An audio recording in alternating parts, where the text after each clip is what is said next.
세상의 모든 지식 언더스탠딩. 네, 자원순환사회경제연구소 홍수열 소장님 나오시기만 하면 우리 혼내시는 분. 네, 어서 오십시오. 네, 안녕하세요. 네, 저희는 오늘 혼날 마음의 준비가 되어 있습니다. 아니 이제는 뭐 특별히 제 이미지를 너무 처음부터 왜곡하시는 거 아닌가요? 예. 오늘은 뭘 배웁니까? 쓰레기도 사전에 좀 뭘 작업을 하자. 이제 마포 소각장 예. 쟁점 때문에 언론에서 전처리 시설이라는 조금 생소한 개념이 언론에 좀 많이 나오기 시작을 했어요. 예. 그러니까 우리 쓰레기 쪽 하는 사람들은 좀 익숙한데 이제 일반 시민들 관점에서는 쓰레기는 뭐 분리배출해서 재활용하거나 소각하거나 매립하는 거 아니야? 근데 전처리라고 하는 게 뭘까? 약간 좀 생소한 개념이 요새 좀 많이 거론되고 있는데 예. 알고 보면 굉장히 쉬운 개념인데 예. 그러니까 용어가 그냥 처음 들어서 생소한데 그 내용을 좀 살펴볼 텐데요. 그냥 처음부터 바로 전처리가 이런 거다라고 하는 것들을 설명드리기보다는 좀 전처리라는 필요성이 대두된 좀 맥락들이 있거든요. 그래서 그 맥락들을 좀 살펴보고 예. 전처리라고 하는 게 이런 거다라는 짧은 동영상 보고 오, 동영상 저 재밌겠다. 아니, 쓰레기 동영상인데 뭐 재밌지는 않죠. 동영상은 재밌습니다. 네. 하고 네. 좀 이제 얘기를 나눠보면 좋겠습니다. 좀 PPT 좀 보여주세요. 예. 아, 맥락이 있다. 예. 일단 우리나라의 생활 쓰레기가 어떻게 처리되고 있는가 예. 가장 최근 통계가 2021년 통계라서 2021년 통계를 보면요. 매일 이제 6,800톤 정도의 쓰레기가 매립이 되고 있어요. 매립. 예. 근데 우리나라는 땅이 부족하잖아요. 예. 그러니까 이런 식으로 계속 매립을 해버리면 매립장이 곧 차버리게 되고 예. 매립장이 차면은 땅이 부족한 국가에서 쓰레기를 묻을 수 있는 땅을 구하기가 거의 불가능에 가깝죠. 그러면 쓰레기를 묻어야 되는데 묻을 땅이 없으면 큰일 나는 거잖아요. 예. 그러면 이제 쓰레기 대란으로 바로 연결되는 것이라서 우리나라는 매립장을 오래 쓰기 위한 쓰레기 관리 전략이 매우 중요하거든요. 그래서 아예 법이 바뀌었어요. 2021년에 폐기물 관리법이 바뀌면서 수도권 지역은 2026년 1월 1일부터 종량제 봉투를 매립장에 바로 매립 못해. 그리고 전국은 그 수도권 이외 지역은 2030년부터 안 돼. 그러니까 종량제, 그러니까 생활 쓰레기 직매립 금지 제도라고 하거든요. 그러니까 종량제 봉투를 바로 매립장에 묻으면 안 된다. 그럼 어떻게 해서 묻어야 됩니까? 그러니까 이제 이것 때문에 전국 지자체 입장에서는 이제 난리가 난 것이죠. 다 그 봉투를 다시 헤집어 뜯어서 개나 고양이가 하듯이. 이제 그러면 이제 매립을 할 수 없으면 도대체 어떻게 하라는 거냐? 네, 어떻게 하라는 거죠? 그러면 이제 6,800톤 정도의 쓰레기가 지금 매일매일 매립되고 있잖아요. 네. 그러면 일단 드는 생각이 일단 그럼 태우면 되겠네. 그러니까 예. 종량제 봉투를 바로 매립을 못 하는 거잖아요. 그러니까 쓰레기를 태워서 타면은 재만 나오면 부피가 확 줄어들잖아요. 그렇겠네요. 그러니까 소각을 해서 소각재를 매립하면 매립량이 거의 생활 쓰레기 같은 경우에는 한 5% 수준으로 줄어들거든요. 예. 냄새도 많이는 안 날 것 같아요. 그렇죠. 태우면. 이제 썩을 수 있는 부분들, 냄새 나는 부분들도 불에 타서 다 날아가 버리니까 예. 그러면 매립량이 획기적으로 줄어들잖아요. 예. 그러면 매립을 못하면 소각장 지으면 되겠네. 라는 생각이 나오는데 그러면 한 6,750톤 정도의 매립되는 쓰레기를 소각하려면 예. 소각장이 얼마가 필요하냐면 한 7,500톤 정도가 필요해요. 예. 왜냐하면 소각장은 1년 365일 가동을 못 하거든요. 수리를 해야 되잖아요. 정비를 해야 되죠. 그래서 길면 2달, 짧으면 1달. 그러면 정비 기간이 필요하군요. 예, 그 1년에 소각할 수 있는 기간은 뭐 길게 잡아도 330일 예. 정도이거든요. 그러면 매일 6,750톤의 쓰레기가 발생하는데 이것을 330일 가동하는 소각장에서 소각하자.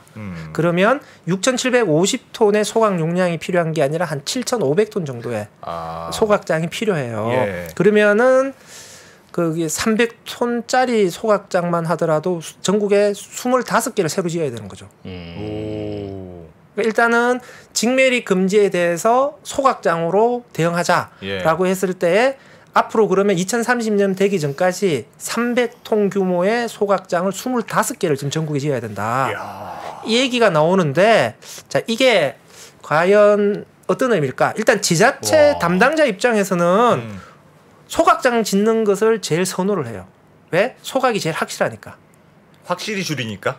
그렇죠. 일단은 태워서 부피를 줄인다라고 하는 것의 효과는 확실한 거고. 예. 다음에 오랫동안 검증받은 시설이니까 소각장은. 예. 그러니까 우리가 지금 한 30년 정도 소각장을 운영해 본 경험이 축적되어 있으니까 예. 소각장을 지으면 어떤 뭐 문제가 발생하고 이런 것들이 이미 다 뻔하단 말이에요. 예. 그러니까 그 운영의 확실성, 효과의 확실성. 확실합니까? 확실.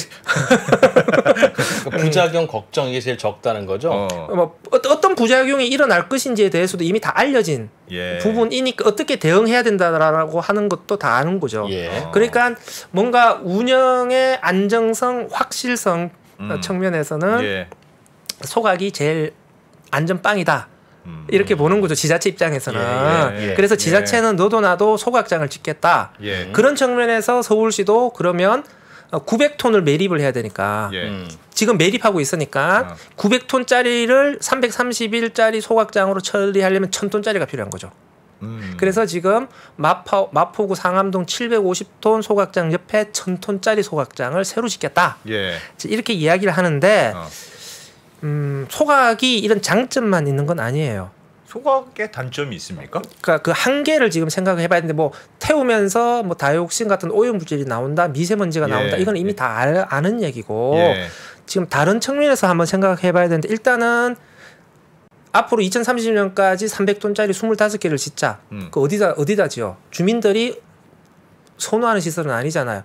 주민들이 반대할 거란 말이에요. 당연히. 주민들이 반대를 하면은 2030년까지 소각장을 짓기가 어렵죠. 왜냐하면은 소각장을 짓는 절차가 예. 그 폐기물 처리 시설 설치 촉진법에 따라서 입지 선정 절차를 거쳐야 돼요. 예. 입지 선정 절차가 한 1년 걸려요. 1년이 넘게 예, 걸려요. 예, 그다음에 예. 환경 영향 평가를 받아야 돼요. 예. 요것만 하더라도 1, 2년이 훌쩍 가요. 예. 그리고 공사 기간이 또 걸리겠죠. 이게 주민 반대 없이 차근차근 간다고 하더라도 뭐 4, 5년은 금방 가버리는데 예. 주민 반대까지 겹쳐버리면은 그냥 길게 가면 10년도 갈 수 있어요. 아하. 그럼 2030년 전까지 이걸 다 지을 수 있냐? 가동할 수 있냐? 불가능하구나. 오히려 소각장을 짓는 순간 쓰레기 처리는 확실하게 할 수 있을 텐데 예. 짓기까지의 불확실성이 더 크다. 매우 크다라는 문제가 하나가 있고, 다음 두 번째, 우리나라가 그러니까 기후 위기 대응을 하기 위해서 예. 이제 탄소를 감축해야 되잖아요. 그러니까 예. 2030년까지 탄소를 이만큼 감축하겠다라고 유엔에 제출한 게 있어요. 예. 그걸 NDC라고 얘기를 하는데요. 예. 우리나라가 제출한 탄소 감축 계획에 따르면 폐기물 분야에서는 탄소 배출을 반으로 줄여야 돼요. 2030년까지. 폐기물 분야에서 탄소 배출을 반으로 줄인다는 얘기는 소각과 매립량을 반으로 줄여야 돼요. 그러니까 2018년 소각 매립량을 기준으로 해서 2030년까지 소각 매립량을 반으로 줄여야 돼요. 그런데 직매립 금지 대응하기 위해서 소각장을 너도 나도 지어버리면 예. 늘어나 버리잖아요. 예. 그러면 유엔에 약속한 탄소 감축을 못 해요. 소각은 그렇게 나쁜 건 아니잖아요. 소각 자체는 쓰레기 양을 줄이고. 그러니까 그런 나가는 부분이 있는데 뭐 이제 다이옥신 이런 것만 잘 컨트롤하면 되는 거 아닙니까? 예, 그런 부분이 있는데 기존에는 그런 것 정도만 관리하면 되는 거 아니냐라고 하는 것인데 앞으로는 쓰레기 처리에 있어서의 탄소 감축까지도 같이 고려가 돼야 된다. 그러면 직매립 금지 대응으로서는 소각장이 확실하다 이렇게 얘기할 수 있는데 탄소 탄소가 나오는구나. 감축까지 계획에 들어가게 되면은 소각장 짓는 것은 탄소 감축과 역행한다. 예. 이런 비판이 오는 거고요.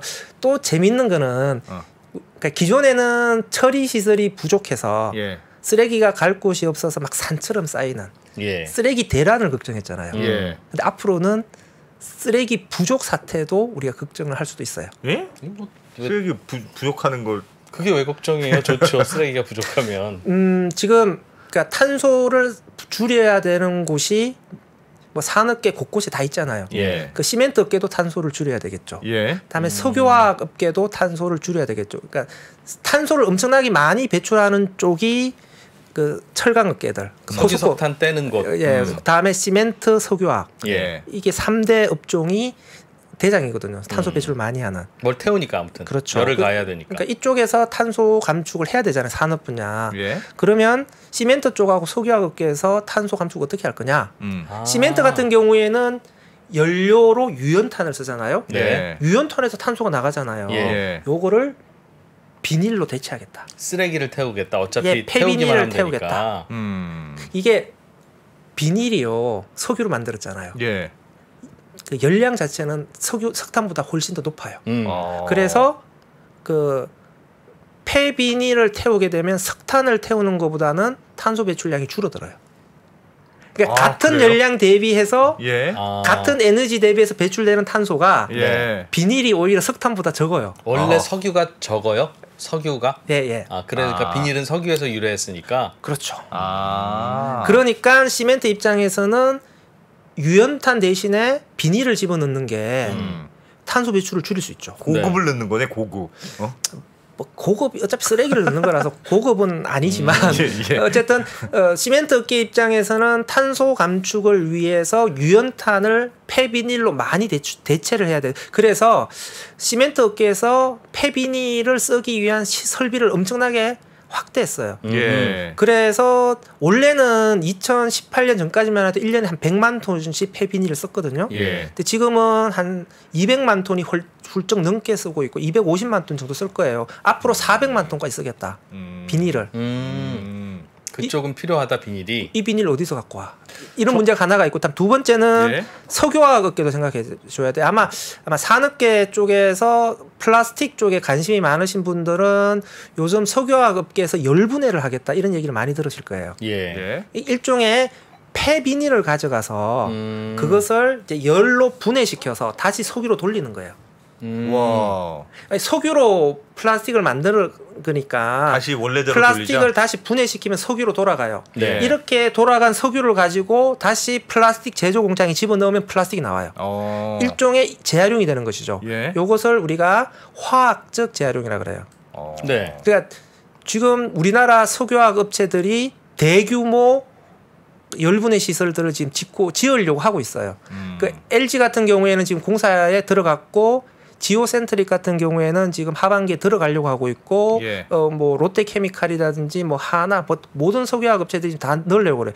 그래서 지금 정부에서 발표한 계획에 따르면 2030년까지 1년에 90만 톤을 쓰는 열분해 시설들을 설치하겠다. 그러면 폐비닐이 90만 톤 넘게 필요한 거예요. 예. 플라스틱도 포함됩니까? 원료로서? 아니 폐비닐을 쓰겠다는 거예요. 비닐 말고 플라스틱은 안 돼요? 잘 안 녹나 봐. 우리가 흔히 착각하는 건데요. 비닐이 플라스틱이죠. 그래서 우리는 플라스틱과 비닐을 분리 배출 서로 다르게 그러니까 배출하니까. 왜냐하면 딱딱한 플라스틱은 네. 지금 녹여서 재활용하는 재활용 시장이 잘 굴러가고 있으니까. 그거는 네. 따로 어디 버리지 않고. 예, 지금은 재활용이 잘 되고 있고, 항상 그 재활용에 문제가 발생하는 게 폐비닐 영역이거든요. 네. 그래서 2018년에 막 수거가 안 되는 폐비닐 대란 사태도 나오고 그랬잖아요. 그거를 그래서 열분해하겠다. 지금은 폐비닐은 시멘트 회사에 집어넣는 태우는 방식으로 쓰고 있거든요. 예. 근데 이거를 다시 플라스틱으로 돌리겠다. 이게 이제 열분해. 좋네요. 그것도. 좋네요. 그러니까 이거를 석유화학업계들이 하겠다. 그래서 이걸 90만 톤까지 시설을 짓겠다. 예. 그리고 이게 또 석유화학업계의 탄소 감축 수단이 되는 거거든요. 예. 그렇겠네요. 근데 문제는 그 폐비물 어디서 날 거냐? 폐비닐 어디서 날 거냐? 그렇죠. 지금 폐비닐을 사용하고 있는 그러니까 폐비닐을 처리해주는 기존의 민간 소각장도 있었고, 예. 그다음에 그 시멘트 업계도 지금 계속 쓰고 예. 있고 늘리려고 하고 있고, 그다음에 그 고형 연료 제품이라고 해서 폐비닐을 가지고 그 유연탄을 대체해서 막 스팀 생산하는 그런 스팀 시설도 있어요. 그 고형 연료 시설이라 그러는데요. 예. 이런 시설도 또 있고, 여기에 대해서 석유화학 업계가 들어와요.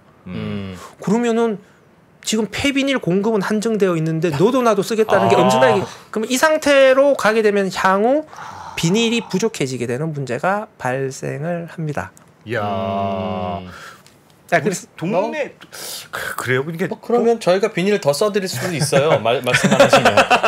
아니 뭐 비닐 안 쓰는 게 어렵지 더 쓰는 게 뭐 어렵습니까? 비닐만 따로 이렇게 모아가던데, 그래서 비닐만 재활용 이게 할 이제 때 그것만 가지고 부족하다는 거예요. 그것만 가지고도 그러니까 가정에서 따로 분리 배출한 비닐만 가지고 예. 앞으로 이게 향후 늘어날 네. 비닐 수요가 엄청 수요를 많다. 생각하면 오히려 부족해질 수도 있다. 그런데 이 상황에서 지자체가 소각장을 지어서 가정에서 나오는 쓰레기는 모조리 다 태우겠다. 아하, 그럼 그 사이에 비닐이 이러면 재활용이 잘 안 이제 될 수 있구나. 문제가 여러 측면을 발생하죠. 그래서 이런 문제들을 다 해소하려면 소각장도 줄이면서 재활용량을 늘리고 그래서 탄소 감축도 시키면서 저 폐비닐을 원료로 쓰려고 하는 저 산업계의 요구도 충족시키고 뭐 이 모든 것들을 다 해결할 수 있는 또 다른 한방은 없냐. 그러니까 이런 요구가 나오겠죠. 그래서 그러면 재활용을 잘 해야 된다. 그럼 재활용을 어떻게 잘할 거냐? 다시 한번 그래서 이제 우리가 재활용하는 방법을 세 가지로 구분해서 보자는 거죠. 그 지금은 분리 배출해서 수거해서 가서 선별해서 재활용하는 체계죠. 요게 일단 가장 기본적인 체계죠. 요게 이제 일반 가장 가운데 있는 가장 기본 체계다. 뭐 선별 품질과 비용 불편도가 딱 중간 지점에 있는. 그럼 이거보다도 비용도 많이 들어가고 사람도 더 불편해지만 선별 품질은 획기적으로 좋아지는. 그래서 그 아주 고급 재활용을 할 수 있는 방법은 뭘까? 그게 보증금 제도예요. 아, 비닐 갖고 오시면 돈 드립니다. 비닐 말고 꼭 비닐이 아니더라도 그러니까 독일 같은 경우에는 페트병에 0.25유로 지금 350원 정도의 보증금이 붙어 있거든요. 그러면 독일 같은 경우에는 시민들이 마트로 빈 페트병을 가져가야 돈을 받아요. 그러면 그냥 분리 배출해버리면 다른 쓰레기하고 섞여서 선별장에서 막 선별해야 되잖아요. 근데 마트에서 음료 생수 페트병만 따로 받아요. 그럼 굉장히 깨끗한 상태로 모을 수가 있겠죠. 이렇게 깨끗한 상태로 모으면은 재활용을 굉장히 더 잘할 수가 있어요. 그렇겠네요. 대신에 돈이 들죠. 비용도 엄청나게 들어가고 시민들도 엄청나게 불편해져요. 원래 인생이 그런 거더라고요. 그래서 지금의 분리배출 방식에서 조금 더 비용은 많이 들어가지만 좀 더 고급 재활용하는 방식으로 갈 거냐, 그래서 보증금으로 갈 거냐. 그래서 일정 품목은 보증금을 확대시켜야 된다. 이런 이제 얘기가 나오는 건데요. 그것도 뭐 방법이네요. 또 하나의 방법은 모든 걸 다 분리 배출해서 재활용할 수는 없죠, 당연히. 불가능해요. 그러면 종량제 봉투로 쓰레기를 배출할 수밖에 없습니다. 그러니까 이렇게 배출되는 쓰레기를 우리는 혼합 쓰레기라 그래요.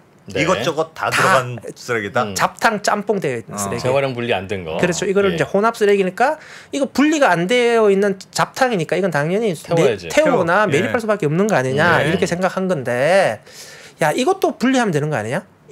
종량제 봉투 안에도 쓸만한 게 있을 거야. 특히 폐비닐. 그렇죠. 종량제 봉투 안에 폐비닐이 엄청나게 많이 들어가 있거든요. 맞아요. 들어가긴 들어가는데 상당히 상태가 좋지 않은 그러니까 종량제 봉투를 일단 시민들이 배출하면 이거 가져가서 바로 소각장 보내지 말고 한 번 더 털어내자. 그래도 그 안에서 다시 꺼내보자. 털어내자. 그러면 요거는 이제 다른 방식에 비해서 소비자 불편도도 아주 낮고 비용도 저렴한데 대신에 선별 품질은 형편없겠죠.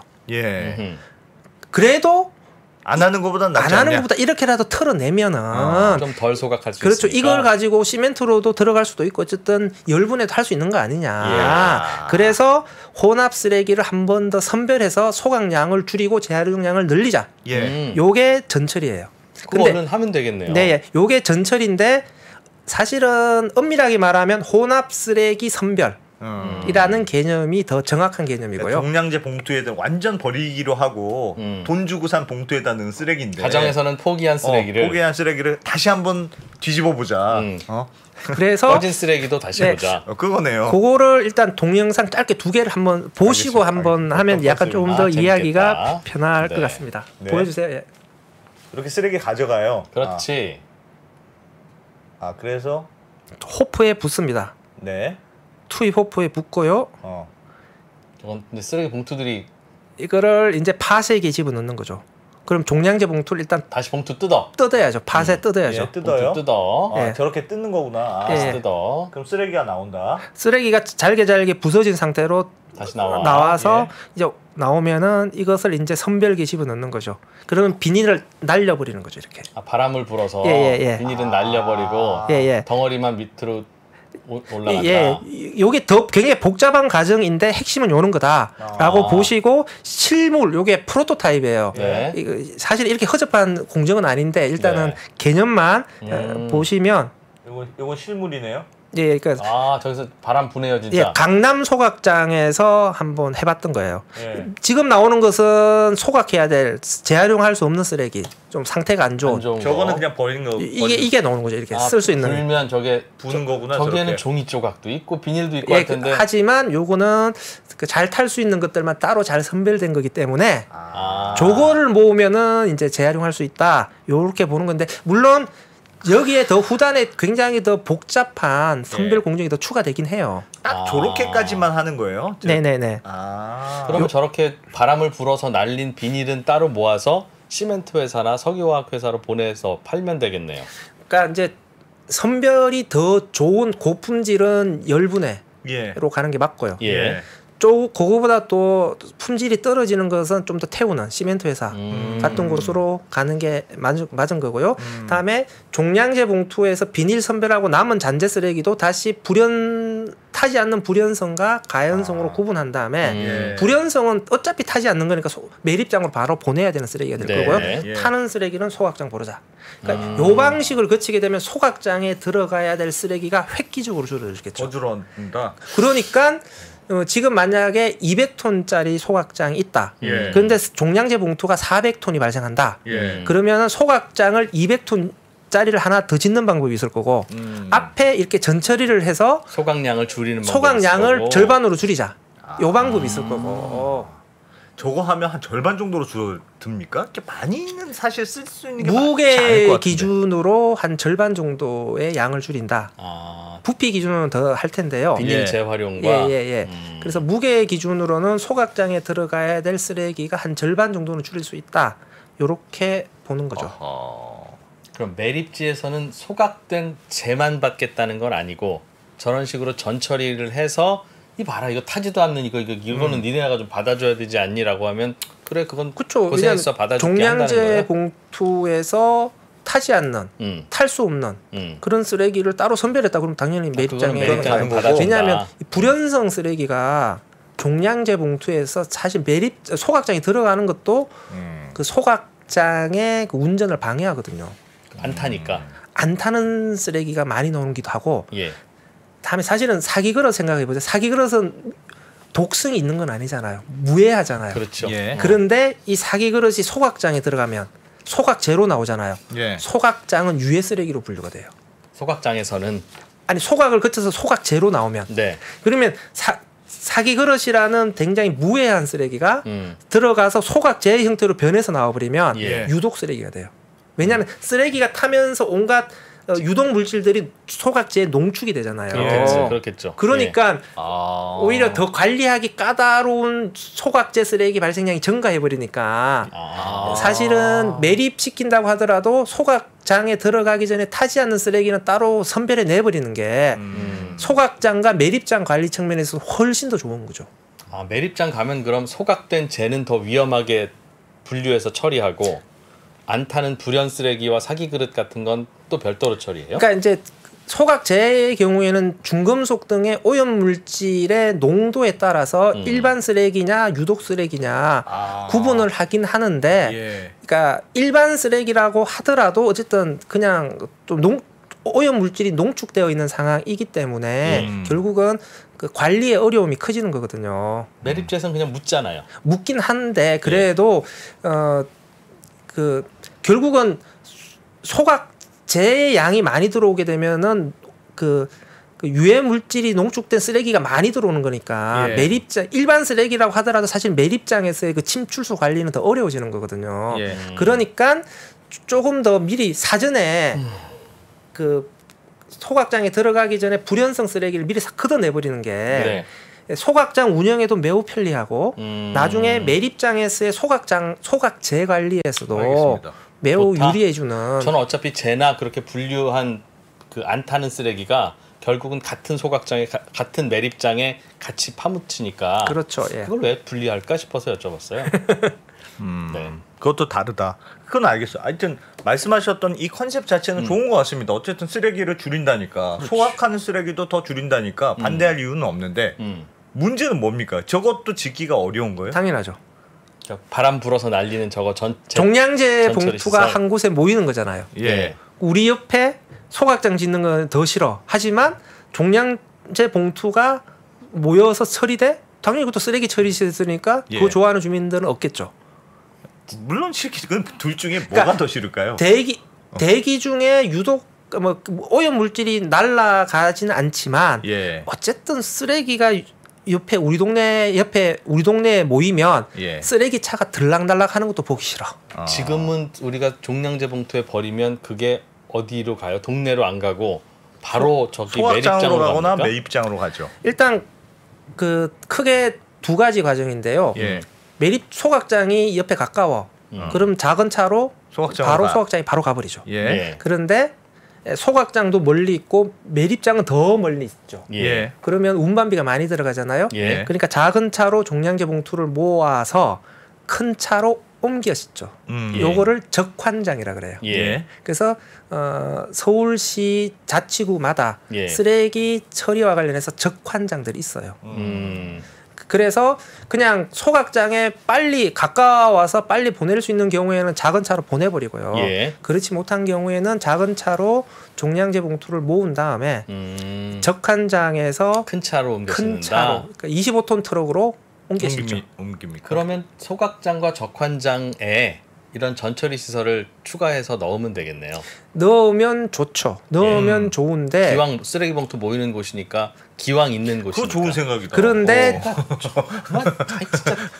그 좋은 근데 생각. 이왕 쓰레기가 모이잖아요. 지금 있는 그러면. 적환장도 주민들이 다 빨리 옮겨라. 아, 거기다 빨리 뭐 더 갖다 오지 넣지 마라. 비켜라. 우리 사는데 불편하니까. 그게 더 오지 마라가 아니라요. 예. 이 지금 있는 거 빨리 치워라. 불편하지. 사실은 뭐 쓰레기 봉투 자꾸 오고. 그래서 사실은 각 지자체별로 이 적환장 시설도 정비를 하고 있어요. 네. 그래서 광역으로 해서 하나로 지하에 지하로. 예, 설치하는. 그러니까 전처리 설비도 이렇게 광역으로 해서 지하에 설치하는 준비를 해야 되는데 이것도 그러니까 사실 은평구에서 엄청나게 홍역을 치렀거든요. 적환장 문제로. 적환장 선별장, 재활용포 선별장 예. 이게 아마 3개구를 함께 모으는 광역 시설을 지하에 설치하겠다라고 네, 했는데도 네. 이거는 뭐 태우거나 매립하는 시설이 아님에도 불구하고 예. 주민들이 어쨌든 쓰레기가 모이는 시설이니까 주민 민원이 엄청나게 일어났었어요. 왜 하필 우리 동네 앞으로 모으냐? 예. 그렇기 때문에 뭐 일단은 쓰레기를 모아서 뭐 어떻게 하는 시설이다라는 것 자체가 싫은 거죠. 싫은 시설이기 때문에 쉽게 설치할 수 있는 것은 아니다. 하지만 이제 선택을 해야 되는 것이죠. 아니, 소각장을 지을 거냐, 예. 아니면 이것을 지을 거냐. 근데 이론적으로는 사전 처리 시설, 전처리 시설을 하는 게 이론적으로는 더 맞는 것 같은데 그게 냄새가 많이 납니까? 쓰레기 그냥 종량제 봉투를 뜯어야 되니까. 냄새가 좀 나긴. 그러니까 그 작업장 안에 쓰는 냄새가 당연히 나겠죠. 나죠. 예. 나겠지만 일단은 아까 제가 좀 그림으로 보여드렸던 건데요. 그런 파색이라는 이런 시설도 일단 그 라인 자체를 밀폐화시킬 수가 있어요. 예. 일단 1차로 라인 자체를 밀폐화시키고 다음에 작업하는 건물 자체에 이제 음압을 거는 거죠. 압력을. 그래서 밖에서 공기가 들어오기는 하는데 나가지는 못하게끔 압력을 차이를 두게 되면은 냄새는 안 빠져나가게. 그렇죠. 그리고 그 작업장 안에서 발생하는 냄새는 탈취 장치를 거쳐서 하게 되면은 제가 볼 때는 작업장 안에서는 냄새는 100% 제거할 수는 없는데 적어도 이게 작업장 밖으로 나와서 주변 동네를 덮치지는 않아요. 지금 기술로는. 그런데 그것도 어쨌든 주민들은 우려는 되는 거죠. 큰 차 자꾸 다니니까 위험해 보이기도 네네. 하고. 싫기는 싫을 것 같은데. 그러면 그런 곳을 결정하고 환경 영향 평가를 받아야 거기 장소가 정해지는데 결정만 되면 환경 영향 평가는 통과가 쉽게 됩니까? 전처리 설비는 환경 영향 평가 대상 아니고요. 그냥 뭘 묻거나 하는 게 아니니까 냄새 나는 거 외에는 소각장이 없으니까. 환경 영향 평가 대상인 거고요. 근데 이거는 항상 어디 짓겠다고 하면 당연히 주민들이 들고 일어서는데 그게 어디든. 근데 들고 일어선다고 그럼 안 할게요라고 하면 그 어디에서 웰컴 하겠습니까? 그러니 이해는 되나 어떤 식으로든지 합의를 하든 합의가 안 되면 강행을 하든 해야 되는 걸 텐데 현재는 절차가 어떻게 되어 있어요? 그러니까 소각장이나 매립장 같은 경우에는 네. 그 폐기물 처리 시설 설치 촉진 및 주변 지역 지원 등에 관한 법률 줄여서 폐촉법이라고 하는데 예, 폐촉법에 그 절차가 명시가 되어 있어요. 그래서 사전에 그러니까 저희가 이런 소각장을 지을 계획이 있습니다. 어디에 지을지는 모르겠는데 지을 계획이 있습니다라고 하는 계획을 발표를 하면 그러면 50톤 이상의 소각 시설을 지으면 입지선정위원회라고 하는 걸 구성을 해야 돼요. 그래서 공무원들이 총대 매기 싫으니까. 그래서 주민대표, 전문가, 뭐 시의회 의원 이렇게 참여한 입지선정위원회를 구성을 하고 그다음에 입지 후보지를 이제 사전에 검토를 하겠죠. 그래서 소각장을 지을 수 있는 땅을 다 찾아요. 찾아서 이걸 보고 이거는 이게 교통 역량 다음에 주변 지역의 주민들이 얼마나 살고 있는지 이게 오염 물질이 배출되면 가령 소각장 옆에 큰 산이 있어요. 그럼 굴뚝이 있으면 오염 물질이 나오면 산에 부딪혀가지고 다 떨어지겠잖아요. 이게 안 좋은 것이죠. 3m는 어려워지죠. 그러니까 그렇게 하려면 이제 굴뚝을 산보다 더 높게 해야 되는데 하여튼 뭐 그런 게 있겠죠. 그런 여건들을 다 조사를 해서 그러니까 일종의 이제 서류 평가를 하는 거죠. 서류 평가를 해서 입지 후보지를 결정을 해요. 그러니까 입지 후보지를 입지선정위원회에서 결정해서 발표를 해요. 신청자가 없으면 아니 그러니까 두 가지 방식이 있어요. 이제 신청을 받는 방식이 있고 신청할 리가 없죠. 신청을 하기도 하는데 대개의 경우에는 안 좋게 끝나요. 신청한 다음에 철회를 해요. 그러겠죠. 왜냐하면 신청한 놈 누구야 도대체? 그러니까 아무도 신청 안 했는데 내가 봤을 땐 여기가 누가 좋겠다. 신청했어? 지금 화성시가 그래. 경기도 화성시가 3개 마을이 신청을 했었어요. 와, 그래서 이거는 대박이다. 오히려 경쟁이 심하네. 그런데 3개 마을이 모두 철회를 했어요. 그렇지. 그러면 신청자가 없는데 위원회가 보고 여기가 참 좋겠네 하고 그 찍는다는 거예요? 그러니까 그렇죠. 그러니까 지금 마포구 소각장이 그래서 더 주민 반발이 큰 거예요. 서울시가 공모를 했는데 아무도 안 들어왔어요. 그렇겠죠. 지금 고양시도 2차례 공모를 했는데 아무도 안 들어왔어요. 3차례 세 번째 공고를 했는데 들어올지 모르겠어요. 그러니까 서울시도 안 들어왔죠. 혜택은 뭘 줍니까 여기서? 뭐 그 서울시 같은 경우에는 샴푸? 약 1,000억 원인가요? 주변 개발 지원해주고 다음에 여러 가지 편의시설 설치하고 했죠. 기타 등등 뭐 체육관 지어주고 도서관 지어주고 이런 거. 네네. 그렇게 안 되니까 결국은 그러면 강제 지정 방식으로 갈 수밖에 없겠죠. 그러면 뭐 입지 후보지가 결정되면은 그때부터 환경 영향 평가 절차로 들어가는 거죠. 아니 그 소각장도 해외에서도 그렇고 뭐 이렇게 지하화하고 태우는 시설을 지하화하고 위에는 뭐 공원처럼 만들고 무슨 헬스장도 놓고 뭐 그렇게 이론적으로 가능하다면서요. 지금 서울시 그렇게 하겠다는 냄새도 거예요. 안 나고 그래서 야 이거는 진짜 쓰레기 소각장이지만 진짜 밖에서 보면 진짜 괜찮은 거야. 그러니까 하남시에 그게 가능하다면서요. 하남시의 유니온 파크가 소각장이 지하로 들어가 있어요. 난지도도 지금 가보면 좋아요. 위에 공원도 있고 캠핑장도 있고. 근데 그거는 그러니까 마포 저도 국민들이 얘기만 들어서 그러니까 그게 아직 기술이 완벽하지가 않은 겁니까? 아니면 진짜 이거 진짜 괜찮은 건데 사람들의 불신이 있는 걸까요? 그러니까 마치 일본에서 방류하는 그 처리수 오염수처럼 그게 그렇게 엮으시면 안 되고요. 그렇게 엮으면 안 됩니다. 그러니까 진짜 해로운 거냐 아니면 사람들이 괜히 그냥 두려워만 하는 거냐. 그 부분은 조금 뭐 모든 사람들이 동의할 수 있는 객관적인 팩트는 없다라고 생각을 해요. 소각장과 관련해서 아니, 소각장을 비롯한 현대의 모든 오염물질 배출 시설들이 다 그렇다라고 생각을 해요. 일단은 오염물질 배출이 0이 되는 시설은 없죠. 그리고 현대 기술로 불가능하죠. 그러니까 뭐가 나오긴 나오니까 어쨌든. 그렇죠. 그러니까 다이옥신 배출도 0이 되지는 않습니다. 그러니까 다이옥신 배출이 매우 줄어들죠. 그러니까 지난 20년 전과 비교를 하면 다이옥신 배출이 거의 1000분의 1, 10,000분의 1 수준으로 줄어들었어요. 배출은 그래도 나온다라고 하는 것이죠. 그러니까 소각장의 오염 방지 기술과 운영 능력이 우리나라도 매우 축적이 되어 있고 발전을 했기 때문에 지자체가 운영하는 소각 시설에서의 오염 물질 배출은 제 개인적인 의견으로는 그 오염 물질이 배출은 되지만 주변 지역의 환경에 큰 영향을 줄 것이다라고는 생각하지는 않습니다. 저는 개인적으로. 근데 물론 뭐 그게 그 뭐 1000톤짜리, 10,000톤짜리 또 짓게 되면은 그 농도는 적지만 총량은 많아질 테니까 또 문제가 되겠죠. 그렇지만 어쨌든 지금까지 현대적인 오염 방지 시설을 설치한 소각 시설의 경우에 주변 지역의 주민들이 그 건강상의 그 영향을 받았다. 여기서 건강상의 영향이라고 하는 것은 뭐 0.0001의 건강량 이걸 얘기하는 것이 아니고 사람들의 뭐 건강에 이상이 생긴다라는 그런 건강 영향을 받았다라고 하는 것들은 우리나라뿐만 아니라 그러니까 선진국의 다른 소각장에서도 없긴 없다. 확인되지는 않습니다. 그러니까 없다가 아니라 아직까지는 확인되지는 않는다. 이게 1970년대 지었던 선진국에서 운영됐던 약간 노후된 소각 시설. 예전에 1970년대는 오염 물질 관리가 느슨했잖아요, 지금보다.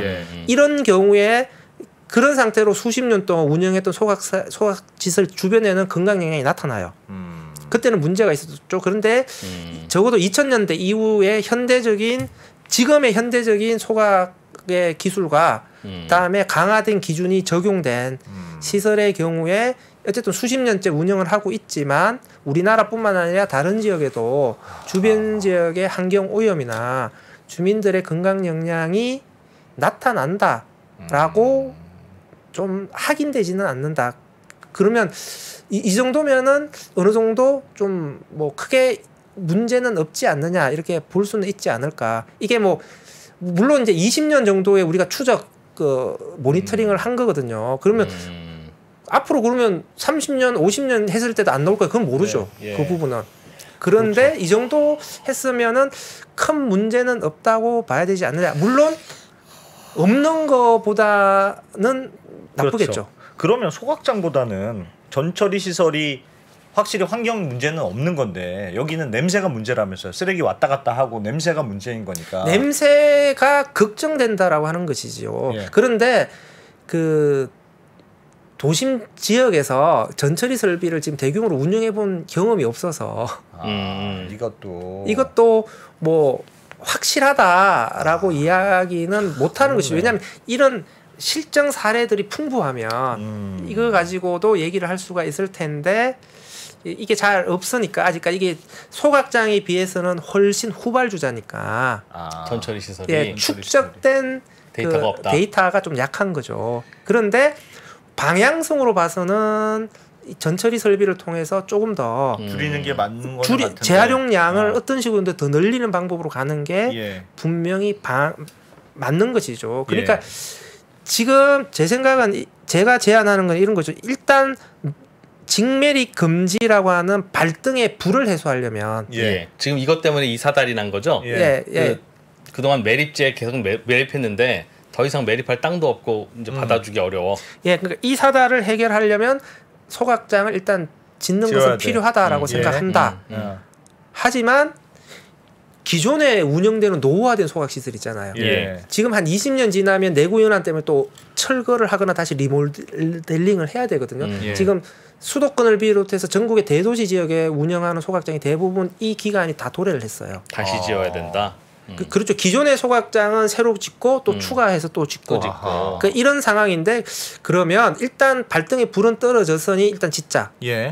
하지만 새로 기존의 내구 연한이 다 된 소각 시설 같은 경우에는 이거를 철거하고 전처리로 대체하자. 그런데 지금 전처리 쪽은 아직 확인해 봐야 될 것들이 몇 개 있으니까 지금 지어야 될 소각장을 전처리로 바꾸자. 이렇게 가는 건 좀 리스크가 있으니 소각장도 늘려야 되는 판에. 그러니까 지금은 어쨌든 그 전처리 설비가 좀 확실한 대안이 될 수 있다라고 하는 것을 확인하는 절차를 좀 거치자. 그렇게 해서 어느 정도의 확인이 되면은 기존 노후화된 소각장은 전처리로. 그러면 소각장을 어디 또 만들어야 되죠. 안 그래도 소각장을 늘려야 되는 판에. 그는 지자체 상황에 따라서 다른 거죠. 왜냐하면 그 화성시 같이 인구가 계속 늘어나는 지자체 같은 경우에는 소각장을 계속 더 지어야 되는 상황이고요. 예. 그 인구가 큰 변동이 없거나 뭐 줄어들거나 하는 지자체의 경우 전처리만 해도 소각량이 줄어드니까. 예, 그래서 지자체 상황에 따라서 선택할 수 있는 방법들은 다양할 거다. 하지만 전처리도 하나의 확실한 대안으로 자리를 매김하게 하자. 물론 전처리의 경우에도 운영을 했을 때 주변 주민들이 반대를 하지 않을 거냐의 문제도 있겠지만 아까 제가 비닐을 이제 시멘트라든지 아니면 석유화학 업체 열분해 시설에서 필요로 한다 그랬잖아요. 근데 열분해 시설이 우리나라에서 아직 가동되는 시설이 아니거든요. 앞으로 짓겠다는 거예요? 예, 한 2025년, 2026년 이때 아마 가동을 하기 시작할 텐데 지금 우리나라에서 지도하고 있는 열분해 시설도 세계적으로 검증받은 시설은 아니에요. 세계적으로 이 열분해 시설이라고 하는 것도 다 모험적으로 시도하고 있는 시설이거든요. 그러니까 우리나라에서 지금 짓고 있는 열분해 시설도 폐비닐을 안정적으로 다 흡수해서 처리해 줄 것이다.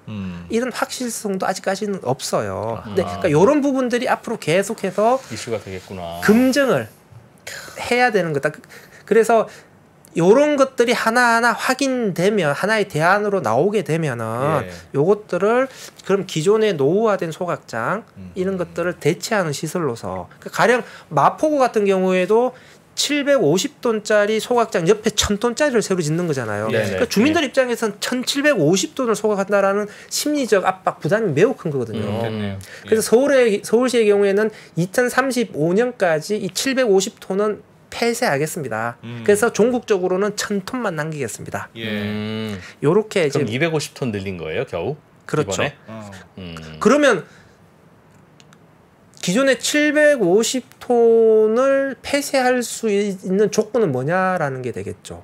그러면 전처리 시설이 그렇죠. 있어야 저는 된다. 현실적 대안은 전처리밖에 없다라고 그래서 생각합니다. 소각량을 줄이는 것밖에 없다. 그렇죠. 뭐 우리가 뭐 쓰레기 일회용급 사용 줄이기 해서 감량을 시킨다고 해서 750톤의 소각장을 대체할 수는 그럴 수는 없어요. 없는 거니까. 그렇죠.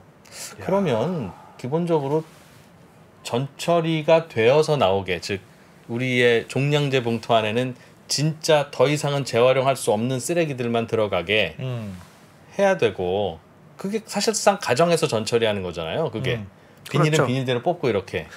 당연히 이제 분리배출 방식이 지금보다 더 확대 강화되는 건 당연한 방향인데 쓰레기 봉투 가격 많이 올리고 비닐 뭐 사가는 가격도 많이 올려서 그거 사서 서로 경쟁한다면서요.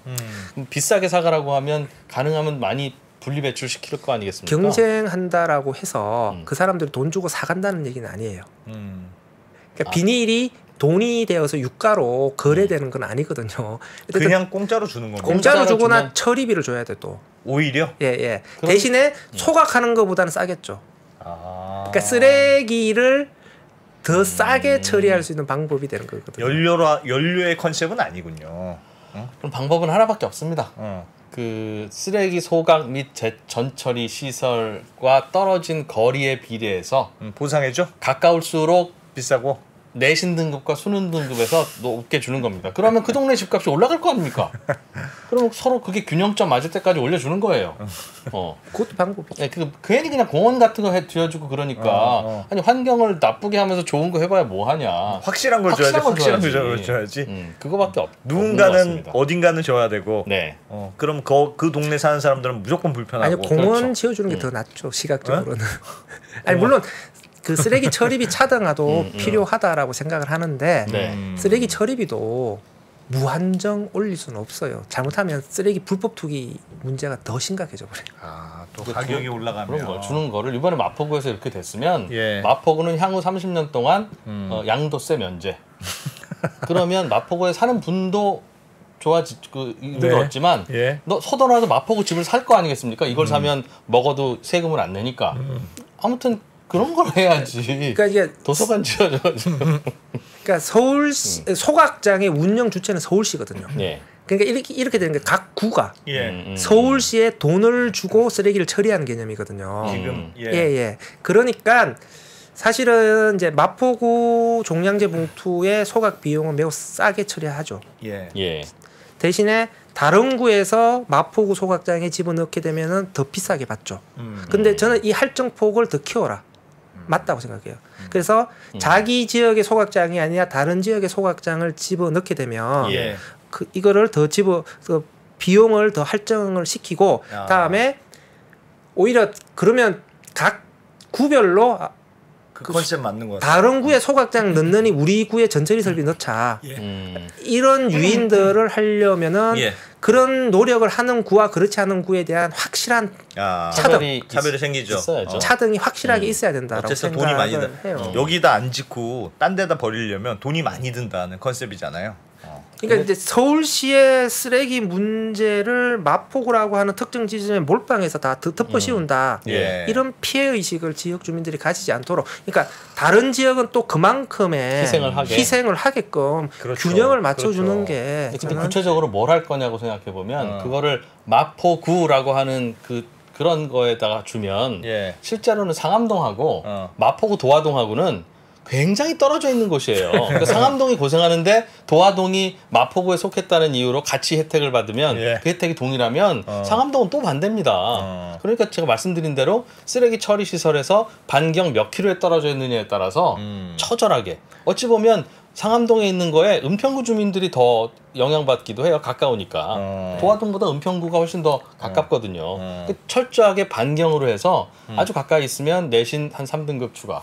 그러니까 내신으로 할지 아니면 부동산 양도세로 할지 뭐 둘 중에 하나. 현금으로 꽂아줄지. 그렇게. 그러면 자꾸 올라가면 어딘가에서는 저희가 하겠습니다. 이제 손드는 때가 올 거 아니겠습니까? 아니 그러니까 원전도 그렇다면서요. 원전도 이 지역에 장학금을 준다든가 실질적인 혜택을 준다고 하더라고요. 원전 그 인근 폐기물 관리나 이런 거 할 때는 이게 마포구가 뭔가 직접적인 걸 문제가 해줘야 되는 거 아니에요? 뭐냐면 지금 원래 그 노원구나 그 이런 강남구 일원동 아니면 양춘구 목동 그 소각장이 있거든요. 거기는 주변에 아파트 단지가 앞 소각장이 붙어 있어요. 그러면 반경 300m 이내에 있는 아파트는 겨울철 난방비가 엄청 싸요. 그렇겠지. 거기 있는 열을 이용하니까. 그거 해봐야 겨울철에 한 달에 10만 원이고 그 1년 있어봐야 30만 원인데 10년 살아도 300만 원인 혜택에 건강을 바꿀 리는 없지 않습니까? 내신 등급입니다 무조건. 내신 등급이라 이해한 몸. 아니 관리비 조금 나오는 거 가지고 그걸 어떻게 받아들입니까? 근데 마포구에는 300m 안에 아파트가 없어요. 그러니까 그 혜택도 못 받아요. 그래서 지금 이것도 안 되는구나. 좀 늘려서 그 뭐 1km나 이쪽 반경 안에 주민들이 혜택 받게 하자고. 그러면 그 강남에 있다는 그 소각장은 그 열이 나오잖아요. 그거를 이제 열원으로 쓰는 거잖아요. 아파트에 보내줘서 물도 데우고 하는 건데 그건 그냥 공짜로 주는 겁니까? 그걸 파는 건 아니에요? 어쨌든 열을 만들어서 지역 난방공사를 통해서 판매하는데 300m 안에 거주하는 주민들은 난방비가 아마 공짜로? 절반 정도일 거예요. 돈은 내줘. 아니 열을 만들어서 그걸 팔아. 그래서 돈 주고 팔고 그 돈으로 인근에 있는 주민들한테 그냥 쫙 나눠주거나. 그러니까 그 돈을 마포구가 팔면 도화동이 같이 죄송합니다 도화동 주민들 제가 마포대교 건너서 지금 그 동네를 거기밖에 몰라서 폐촉법 안에서 폐촉법 안에서 종량제 봉투를 받잖아요. 그럼 처리비 있잖아요. 처리비의 일정 비율은 주민지원기금으로 적립하도록 되어 있어요. 그래서 그거를 주민지원사업에 사용을 해요. 주민지원사업이라는 게 되게 애매해서 뭘 건물을 지어주고 도서관 지어주고 주로 그런 것들인데 경로당 지어주고 이런 것들인데 그게 직접적으로 와닿지가 않잖아요. 나는 뭐 도서관 많이 이용 안 하는데. 근데 현금 지원하는 방식은 또 부작용이 너무 커서. 왜요? 현금 배분 방식과 관련해 오히려 그 300m면요. 그러면 그 받는 주민과 받지 않는 주민들이 서로 딱 보이는데 이 부분과 관련된 오히려 위화감, 형평성 문제가 300m는 좀 많이 제가 소각장 중심부터 반경이 늘어나는 거에 비례해서 거기는 500만 원, 그 다음에는 490만 원, 그 다음에는 480만 원 이렇게 간다. 그리고 이미 우리나라 입시제도가 실력으로 뽑는 거 아니잖아요. 지역균형 선발, 사회자부터 시작해서 다 그런 거 다 배려하는데 왜 소각장 인근 주민은 왜 못 넣습니까? 그게 소각장 주변 주민들이 제일 우려하는 것은 집값이거든요. 그러니까 혹시 소각장 때문에 집값이 떨어지지 않을까 하는데 근데 기존에 연구했을 때는 소각장 때문에 집값이 영향을 준다. 라고 하는 주긴 줍니다. 주겠죠. 줍니다. 그건 주긴. 그건 근데 완전 그게- 인식의 문제인데. 아니 근데 그게 연구 결과가 안 나와요. 확인이 안 돼요. 그러니까 그거는 연구를 할 수 없는 게 만약 소각장이 있어도 집값이 서울시 평균으로 올랐다. 라고 해서 영향이 없다고 할 게 아니라 소각장이 있는데도 이렇게 올랐으니 소각장이 없었으면 얼마나 더 오르겠습니까? 그 그게 없었다는 정도 아니 가정을 그런 못하니까. 식으로 연구를 예. 했거든요. 예. 부동산 관련된. 없었다면 예. 그런데 일단은 아. 기존에 좀 오래되긴 했지만 기존의 논문에서는 그러니까 우리가 생각하는 없다. 정도의 그런 식의 큰 충격은 예. 없다라고 나와요. 물론 더 엄밀하게 맞아요. 연구를 해봐야 사실 소각장이 되겠지만 지금이야 이게 시끌시끌하지만 또 조용해지면 언제 소각장이 있었는지 저는 없었는지 오히려 모르죠. 예. 저는 교육 환경을 획기적으로 개선하자. 그러니까 소각장이 들어서는 대신, 그러니까 젊은 그렇죠. 층이 많이 살면은 그 말이야. 교육 환경을 획기적으로 개선하자. 끝내주게. 왜냐하면 집값을 상쇄해 주는. 그렇죠. 혹은 노인들이 많이 들어오게 되면 요양시설 같은 이 서비스를 획기적으로 강화시켜 주자. 그래서 조금 더 집값을 올릴 수 있을 만한 맞습니다. 편의 시설들을 해주고 상쇄해 주자. 사실은 집값에 영향을 더 크게 미치는 건 교육이거든요. 예. 서울에는. 그러니까 교육시설 만들려면 돈 드니까 그냥 내신 등급을 올려주면 된다니까요. 아니, 교육의 목적이 뭐예요? 좋은 대학 가려고 하는 거지. 그러니까 바로 좋은 대학으로 보내주면 됩니다. 오염 지역 특별 전형이라고 하시죠. 그래. 근데 좀 이름이 너무 그렇다. 아, 이름이 너무 그렇습니다. 이름이 오염지역 특별전형이라니. 아이디어 선택할 수 있는 거지. 애 있는 집에서는 아니 그러니까 이 지금의 컨셉은 이게 필요하다는 건 누구나 알지만 우리 집에는 누구나 놓기 싫으니 그렇죠. 좀 합리적인 진짜 보상을 해줘야 이 문제가 풀리지. 안 그러면 어떻게 보상을 제대로 안 해주고 좀 참아봐. 이게 어떻게 말이 되느냐. 부산에 있는 한 소각장은 철거를 했었거든요. 예. 근데 그 주변에 있는 아파트가 임대 아파트였어요. 임대 아파트 주민들은 소각장 철거 반대했어요. 왜냐하면 난방비 때문에. 난방비가 싸다고. 예. 싸니까. 소각장 없어지면은 이제 난방비 100% 부담해야 되는 부분 때문에 부담이 돼서 하여튼 굉장히 다양한 양상으로 사실은 나타납니다. 해봅시다. 예. 거의 2%는 내신 등급 해주면 거의 이사갈 분위기인데. 야, 그 정도라면 나는 이사가지. 그런 분들 많을 겁니다. 아, 진짜 솔직히 뭐 별로 그 과학적으로 크게 새롭지도 않다는 거. 예. 그거 뭐 얼마든지 이사 가죠. 그러면 당연히 집값 올라갈 거고 아이 없는 분들은 나중에 이제 집 살 때 양도세 면제 같은 거 해주고. 예. 그거 다 해주잖아요. 신혼부부 특별조건 아니 신혼부부라는 이유로 이렇게 해주는데. 특혜를 주는데 소각장 때문에 고생하는 분이 신혼부부보다 덜 괴롭습니까? 솔직히 신혼부부가 뭐가 괴롭습니까? 신혼부부는 좋지 뭐. 좋지. 신혼부부 왜 배려해 주는 겁니까? 내 말이 그 생각해보니까. 말입니다. 생각해보니까. 아니, 신혼부부를 왜 배려합니까? 신혼이라는 이유로 얼마나 행복한데? 그러게. 알겠습니다. 2%의 사리사욕. 예, 그렇죠. 그러나 이제 신혼부부도 곧 중년부부가 되니까 배려해야 되는 겁니다. 그런가 봅니다. 네. 신혼이 지나면 굉장히 괴롭습니다, 인생이. 그래서 배려해야 된다. 알겠습니다. 자, 중요한 주제에 대해서 아주 이거 되게 잘 들었네요. 그거네, 진짜. 매우 중요한 주제고 요거는 사회적으로 좀 논의를 해보고 합리적인 방법이 보상 없네요. 방안을 이러다가 만들어서. 2030년부터 소각장 해야 되는데 너희 소각장 지었어라고 하면 헉, 깜빡했다. 다들 이럴 것 같은데. 지금 뭐라더라? 지자체장이 이거 안 하면 처벌을 받는 걸로 돼 있대요. 소각장 폐기물 관리법에 따라서. 관리법에 따라서 지자체장이 책임져. 그거는 뭐 그럼 중간에 해임? 아니 그냥 그 사람 지자체장이 벌금을 내거나 감옥을 가거나 개인 돈으로? 아니요, 지자체장이 감옥 가요? 처벌인데 처벌로 돼 있다. 처벌 내용이 뭔데요? 아마 징역까지. 징역이라니까. 지자체장이? 그래서 지자체는 무조건 해야 돼요. 내가 환경부가 그 수도권 지자체에 그렇게 경고 공문을 발송했어요. 제가 그 기사에 보기에는 환경부가 지자체장이 선거에서 됐잖아요. 당선한 날 공문을 보냈대. 어머나. 당신이 언제까지 요걸 안 하면 너는 감옥에 갈 수 있으니 꼭 임기 동안 요거 해결하세요. 이렇게. 그러니 지자체장들이 열심히 하긴 할 겁니다. 네. 예. 자, 이 정도 들을까요? 네. 자, 오늘은 네. 항상 오시면 뭔가 묵직한 걸 던지고 가셔서 예. 저희를 심란하게 만드시는 홍수열 쓰레기 박사님. 박사님, 홍수열 박사님 오늘 예. 감사드립니다. 고맙습니다. 고맙습니다. 네, 감사합니다. 네. 네, 저희는 또 저녁 올라가고. 먹고 7시 45분에 돌아오겠습니다.